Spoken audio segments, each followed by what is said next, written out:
Nii, mina olen siis Anu Jonuks, olen mälutreener ja teinud juba seda mälutreeninguid üle 10 aasta päris kõvasti, aga meie sihtrühm on olnud vanemaealised, aga ka keskealised, nii et ma nüüd tahtsin tuua teile mõningad näited, kuidas tehakse mälutreeningut vanematele inimestele.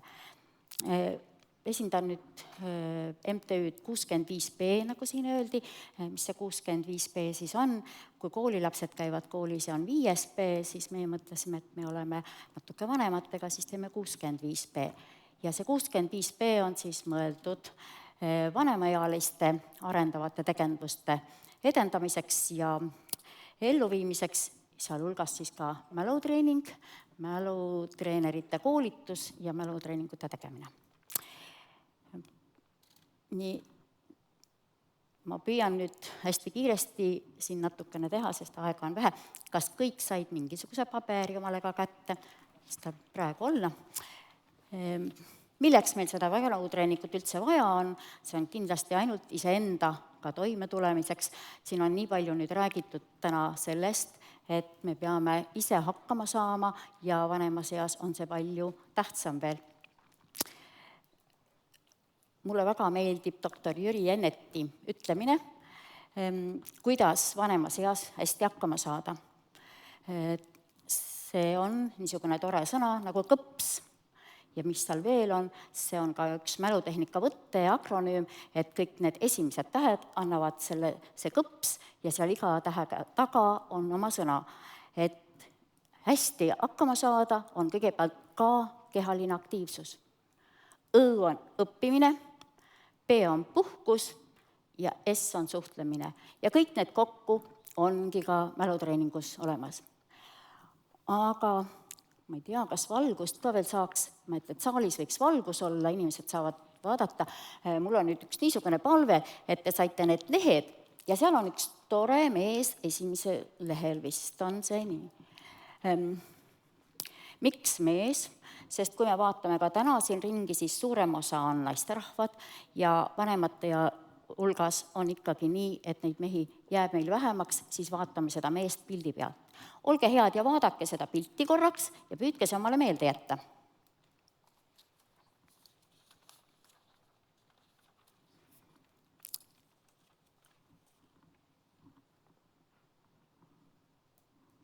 Aitäh, me teeme seda täna kiiremini ja natukene, te olete kindlasti natuke enne ka juba vaadanud.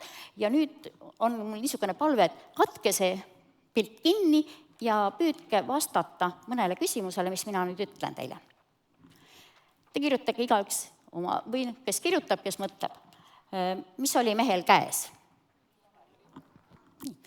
Te saate igaüks seda, ärme ütle kõvasti, siis on kõik teised ka. Nii. Mis värvi olid mehel juuksed? Igaüks mõtleb, mismoodi ta tema ette kujutas. Kas kaelus tema riietusel oli ümmargune, kolmnurkne või nelinurkne?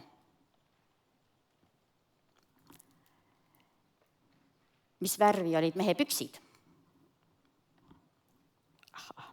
Nii. Mitu nööpi oli mantlil?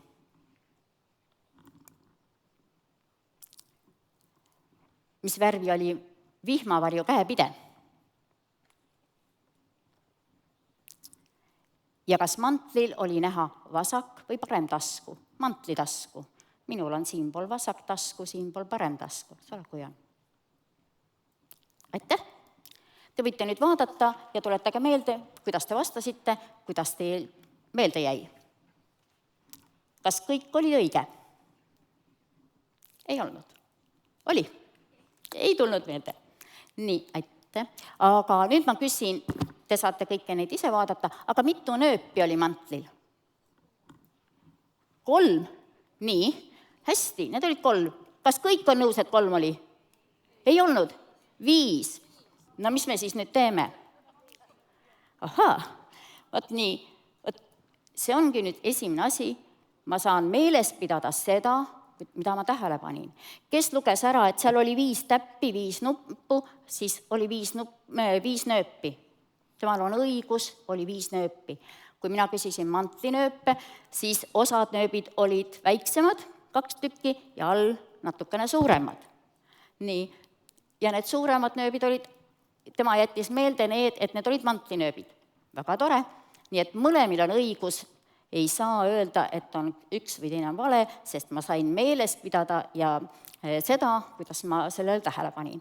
Nii et kõige esimene asi mälu juures ongi see tähelepanu. Nüüd ma tahaksin, ei ole väga palju aega, aga ma tahan anda natukene ülevaadet, missuguseid harjutusi ja mida me seal mälutreeningu tunnis teeme. See on alati grupitunnid, kui nooremad inimesed käivad mälutreeningut ja saavad igasuguseid ülesandeid, juhiseid ja tegelevad iseendaga, siis vanemad inimesed on need, kellel on grupitund ja koos. Ja see täpselt ongi seesama ka suhtlemine seal sees, mis on väga vajalik. Aga päris kindlasti on alati ka liikumine. Täna on sellest räägitud ka siin hästi palju, et liikumine, aga veel on ühed head liikumised, mis on niisugused koordinatsiooniharjutused. Pange korraks niimoodi, et olete valmis minuga. Nii, et need ei sega, paberid ei lähe. Nii, aga nüüd on nii, et pange oma käed tööle. Sirutan välja käe ja panen rusikasse. Aga teise käe panen rinna peale, aga käe, mitte rusika. Ja nüüd vahetan. Väljapoole näitan rusikat, rinna peale käsi. Kuidas on? Väljapoole näitan rusikat, rinna peale, ei tao rinna peale rusikat. No kuidas on? Läheb hästi? Ei lähe. Ahaa, võt nii. See tahab täitsa harjutamist. Nii. Ja see ongi see, et ma pean neid liigutusi tegemisega mõtlema, ma ei saa teisiti, et just nii. Aga proovime veel, paneme käed rusikasse. Aga pange niimoodi käed rusikasse, et ühel käel on sõrmenukid üleval, teisel allpool. Nii, jah, keerake ringi. Ühele poole, teisele poole. Et pöidlad vaatavad näiteks praegu paremale ja vasakule. Paremale ja vasakule. Nii. See käib hästi. Tubli.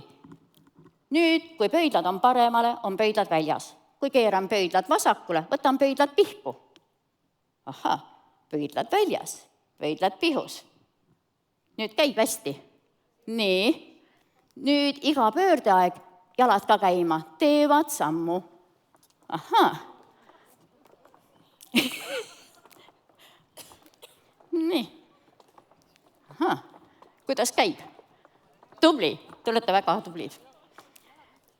Nii, mälutreeningu tunnis meil on kõike neid samu võtteid, mida õpetatakse ka noorematele, aga meie teeme seda mänguliselt. Ja öeldakse nii, et see on üks mäng teil seal. Tegelikult ongi natukene mänguline, aga grupitöö ongi niisugune ja nad tulevad sinna väga hea meelega, et saada natukene juurde, sest et kui ma küsin, et mis te kodus teete? Ma lahendan ristsõnu. Ristsõnad on väga head ja tubli, aga nendega on üks väikene viga. Mis see on? Korduvad.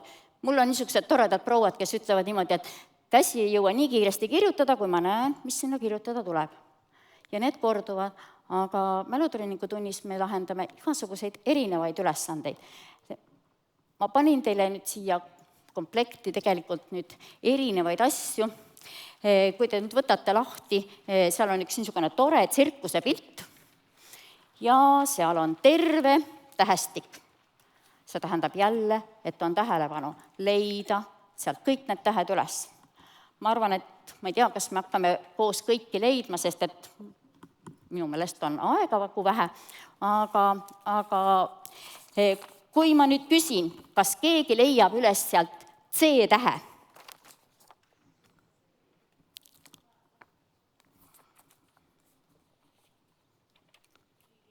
prillid. Nii. Siis osad tähed on hästi suured ja teised on väikesed. Siis ma praegu lihtsalt ütlen ette, et ei jõua vaadata ja natukene vist on pimedavõitu ka, aga C-täht on siin vasakul nurgas on hästi suur K ja temal on müts ja mütsi tutt on niisugune, on C. nii, tema on ju pea seal püsti või niimoodi. Nii, kas keegi leidis ülesse B-tähe, nõrga B? Koera kõrvad, telgi all, kus on suur M-täht, on koer ja on koera kõrvad. Nii. Kas keegi leidis ülesse P-tähe, tugeva P?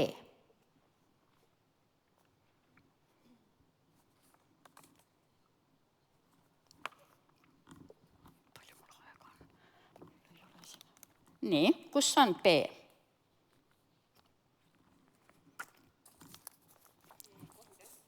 Kohvitass, vaadake siin paremal pool nurgas on suur T, käed laiali ja temal on kohvitass käes, kohvitassi kõrv ja sang on P. Teised tähed on vist päris leitavad, ei ole midagi, et kui te sõidate kodu poole ja tee peal ei ole midagi teha, siis võite seda vaadata, et siit seda leida, sest me ei jõua täna lihtsalt seda kõike nüüd siin teha.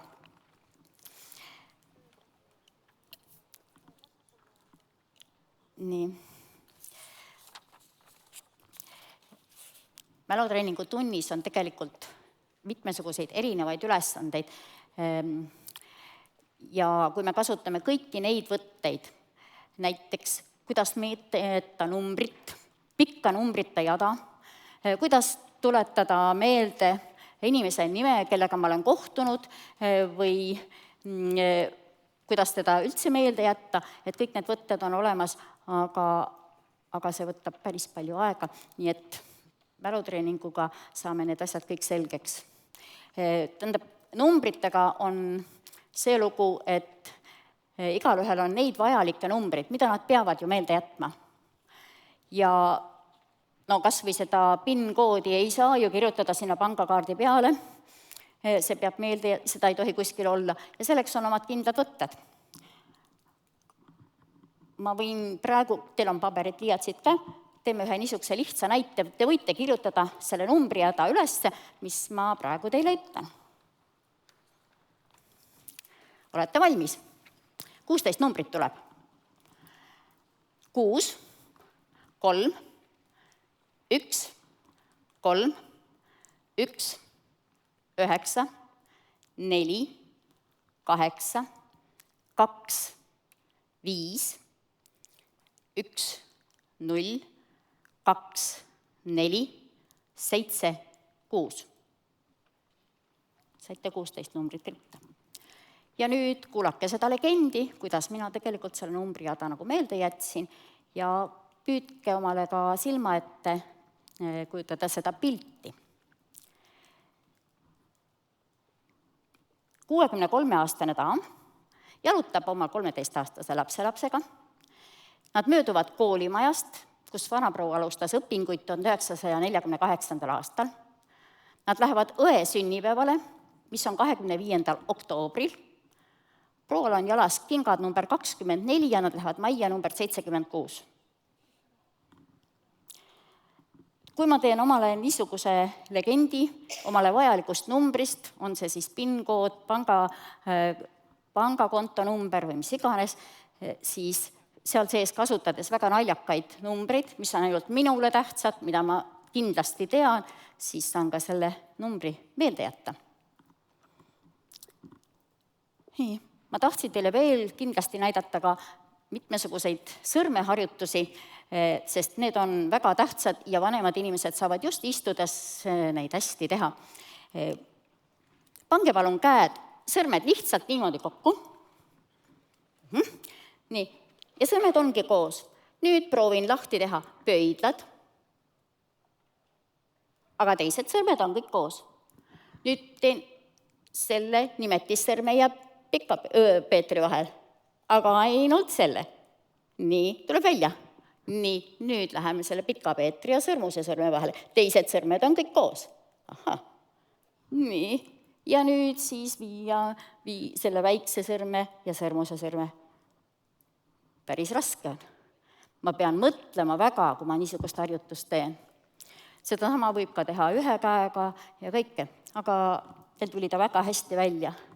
Ja et on nüüd kevad, siis tegelikult hakkasid lilled juba õitsema, nii et ja mõni läheb õhtul kinni, mõni lill avaneb hoopiski õhtul. Teeme nii, et praegu läheb õhtul üks lill kinni, pange pihu ja hakkan vähehaaval väiksest sõrmest peale seda lille sulgema. Väike sõrm, aga üks sõrmuse sõrm, pikkpeeter, nimetissõrm ja pöial peale.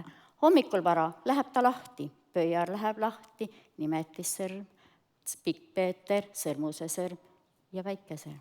Teine käsi käib täpselt samuti. Hakkan väiksest sõrmest ja panen pöidla peale. Nii. Aga nüüd lähevad üks lahti, teine kinni. Üks käsi on kinni, teine on lahti. Nii. Ja nüüd pöial läheb lahti, väike sõrm kinni, nimetissõrm lahti, sõrmuse sõrm kinni, pikkpeeter lahti, pikkpeeter kinni, nimetissõrm ja väike sõrm ja pöial. Ja vastupidi. Kuidas nüüd on?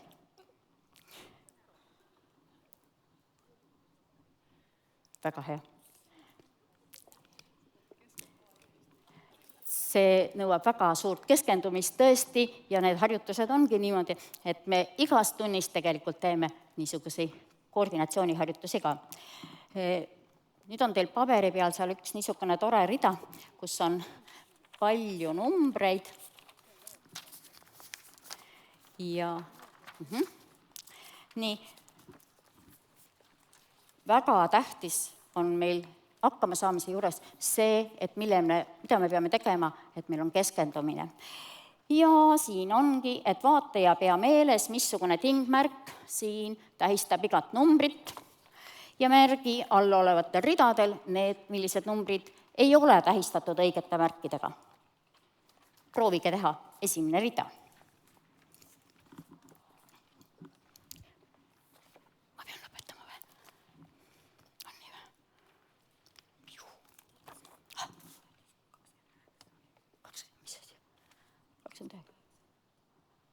Ei, mina võin hakata lõpetama siis.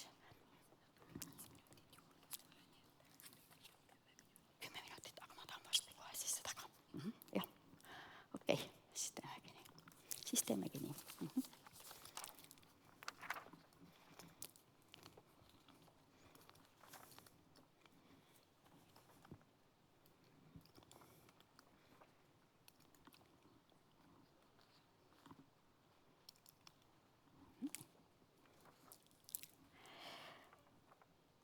No ma arvan, et te jõudsite esimese rea ära vaadata. Missugused numbrid on valesti märgitud? 3, number 6, jah? Nii, järgmine on? 9, 5 seal valesti. See 3, 11, 3, jah?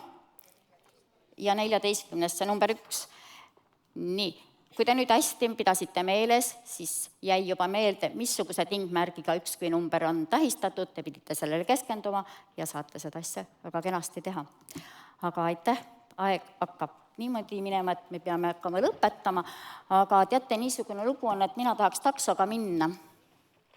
Te olete valmis minule taksot kutsuma? Nii, just, aga siis palun, aidake mind selles. Ei, ma ei taha seda, ma tahan, et te liigute. Nii, aga saab ju taksot kutsuda siia ruumi ka. Nii, ja liigutan kätt ja kutsun takso parema käega. Nüüd kutsun takso vasaku käega. Ütlen, et mina tahan taksoga sõita. Järjekord on, näete seal taga, näitan järjekord on seal taga, veel kord. Aga teid on nii palju, järjekord on nii pikk, et ma ei jõua, lähen parem jala. Kas jäid kõik liikumised meelde? Jälle mälutehnika võtte, liikumised meelde jätta ja kohe tuleb muusika. Teeme 2 korda. Hallo, taksi.